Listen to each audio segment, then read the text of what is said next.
Hello everyone, welcome back again to our series of verbal reasoning of Aryan publication book.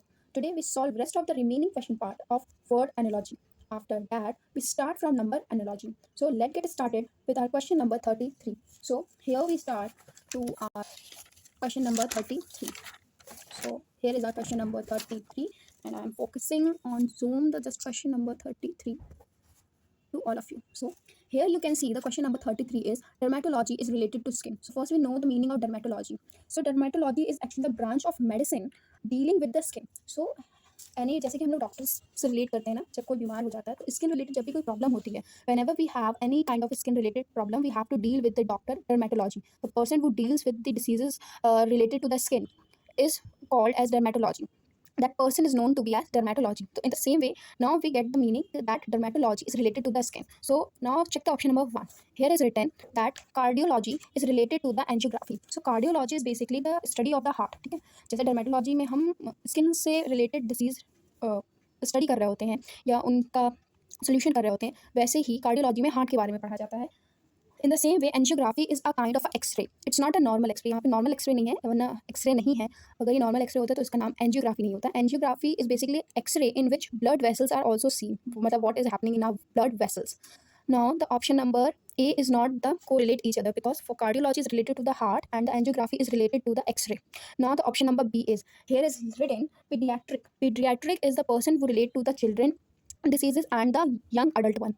Okay, so lungs and pediatrics don't relate to each other. ये दोनों ही एक दूसरे से match नहीं कर रहे हैं. Now the option number C is, here is written in the option number C, orthopaedic. Orthopaedic is a branch of surgery. Actually orthopaedic क्या है, ब्रांच ऑफ सर्जरी. और सर्जरी भी किन चीज़ों की होती है यहाँ पर, हमारी बोन्स की होती है और मसल्स की होती है. तो यहाँ पे ये कॉम्बिनेशन मैच कर रहा है क्योंकि ऑर्थोपैडिक जो है वो हमारी बोन्स की ही सर्जरी करता है और मसल्स की. तो ये कॉम्बिनेशन हमारा यहाँ पे राइट बैठ रहा है. तो option number D is medicine and treatment. ये ऑप्शन तो कहीं से भी मैच नहीं कर रहा है. Now come to the next question number 34. Here is written rabbit is related to the animal. So sun is not related to the moon in the same way pentagon and figure. So pentagon हमारा एक figure है जिसमें हमारे 5 sides होते हैं, right. Now the option number C is lion and bird. Lion and bird का भी कोई कॉम्बिनेशन नहीं है, एक एनिमल एक बर्ड में आ जा रहा है. And the animal and cow का कॉम्बिनेशन यहाँ अपोज होता तो मैच कर जाता है. The way of saying that cow should be come here, that cow is an animal, right. जैसे कि रैबिट एक एनिमल है, in the same way cow भी एक एनिमल है, but animal is not a cow. So in the same way pentagon is a figure. So option number B is correct answer. Now the question number 35 is horse. Horse is related to the hoof. So what is hoof? Hoof actually जो lower part of the body होता है horse के, उसे हम क्या कहते हैं, hoof कहते हैं. In the same way now as the option man is related to foot. Man जो ह्यूमन बींग्स हम उनके नीचे का जो पार्ट होता है उसे हम फुट ही कह रहे होते हैं, right. And dog and black ये तो कोई कॉम्बिनेशन नहीं बन रहा है, ये एनिमल है, ये कलर से रिलेट कर रहा है, पैसे एंड रुपए भी मैच नहीं कर रहे हैं. In the same way pen and pencil भी नहीं कर रहे. The option number is A is correct. Now the question number 36. Question number 36 से sailor is related to the compass. Okay, ये तो पूरा मैच करेगा. सेलर किससे रिलेट करता है, कंपास से. In the same way student is related to the exam and doctor is related to the stethoscope. Okay, तो ये तो हमें पता है कि डॉक्टर के पास हमेशा क्या रहता है, स्टेथोस्कोप रहता है. पेंटर और आर्टिस्ट मैच नहीं कर सकते. In the same way pen and officer भी यहाँ पे मैच नहीं कर रहा है क्योंकि यहाँ पे कोई सिमिलैरिटी मैच नहीं हो रही from the question. Question B is the correct answer.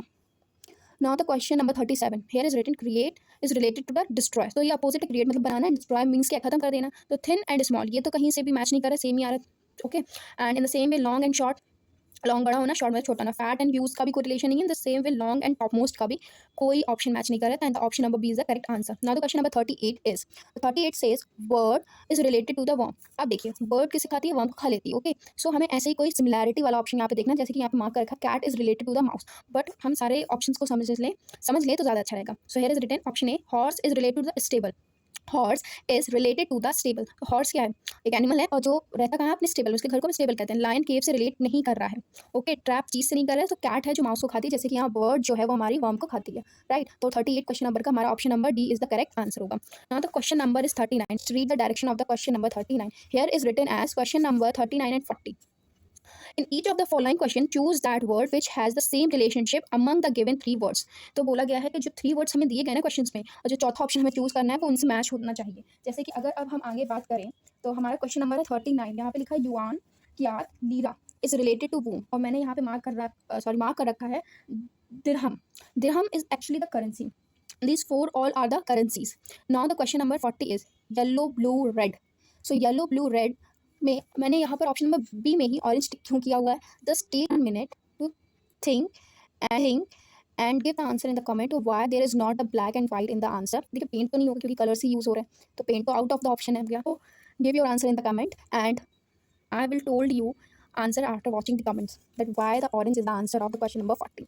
So now next question number is 41. In the given question, choose that word which has the same relationship among the given three words. तो ये तो बहुत easy question आ गया. बोला गया है कि इन तीनों की पेयर से जो मिलता जुलता है इन ऑप्शन में उस आंसर लगाई. भोपाल है, पणजी है, गांधीनगर है. So these are the capital of the states. जैसे कि पणजी किसकी है, गोवा की है. भोपाल किसकी है, मध्य प्रदेश की. गांधीनगर गुजरात की है. सो बिहार की क्या है, पटना है. ना तो question number 42 is consider the relationship given below. तो हमें एक रिलेशनशिप देखना है, समझना है, जो हमें दे रखा है रोड, बस एंड ड्राइवर. और इस रिलेशनशिप को समझने के बाद हम ये जो ऑप्शंस दे रखे हैं इनको समझकर सही आंसर पे टिक लगाएंगे. ऑलरेडी यहाँ पर आंसर लगा हुआ है बट हमें कॉन्सेप्ट समझना जरूरी है. So in the option A is written here water is related to the ship and ship is related to the driver. देखिए शिप जो है वो वाटर में तो चल सकती है लेकिन शिप को ड्राइवर तो नहीं चला सकता, राइट. तो this option is the wrong one. Now the option number B is sky is related to the aeroplane. ठीक है, स्काई में ही एरोप्लेन हमारा चल रहा है और उसको पायलट ही पे करता है. तो ये ऑप्शन मैच कर रहा है. ना तो option number C is paper and letter. देखिए पेपर और लेटर, पेपर प्लेन भी हो सकता है बट लेटर में कुछ ना कुछ तो राइट होगा, बट है तो पेपर ही का एक फॉर्म. तो ये ऑप्शन यहीं से गलत हो गया. ना तो option number D is track train passenger.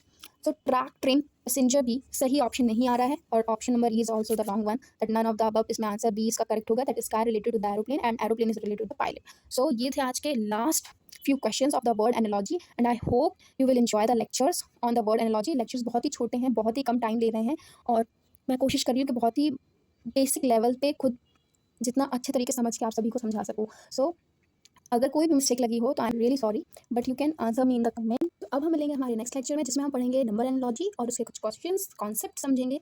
और तब तक के लिए सब लोग अच्छे से रहें. Bye bye.